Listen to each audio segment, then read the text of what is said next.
Samantala, nilamon ng apoy ang ilang kabahayan sa Herbosa, Maynila, ang isinisisi ng mga illegal settlers na nakatira sa naturang lalawigan. Nagbabalik si Benedict Dalasan. Kanya-kanyang hakot ang mga residente sa isang squatters area sa Herbosa, Tondo, Maynila matapos sumiklab ang sunog kaninang umaga. Lahat sila pilit isinasalba ang mga gamit na pwede pang pakinabangan.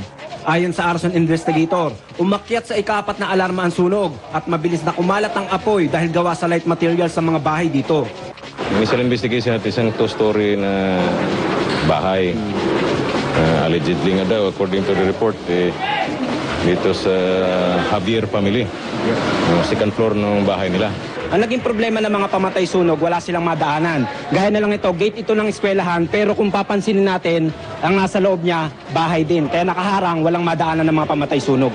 Bahagyang nadamay sa sunog ang Dr. Juan Nolasco High School at nabasag ang mga salamin ng bintana ng ilang classroom. Agad naman pinalabas ang mga estudyante ng naturang paaralan. Ayon naman sa ilang guro, iligal ang pagtatayo ng mga bahay sa tabi ng eskwelahan dahil sakop pa daw ito ng lupa ng paaralan. Tapos nung gawin na nito noong 1996, hindi na sila umalis. Kaya na-deprive ang mga mag-aaral namin ng playground or office spaces. Samantala, patuloy ang paalala ng mga otoridad sa publiko na mag-ingat dahil kung kailan Fire Prevention Month ay saka dumadalas ang insidente ng sunog.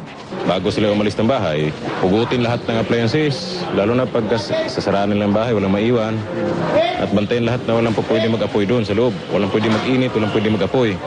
Benedict Dalasan para sa UNCB News Worldwide at ito ang balita.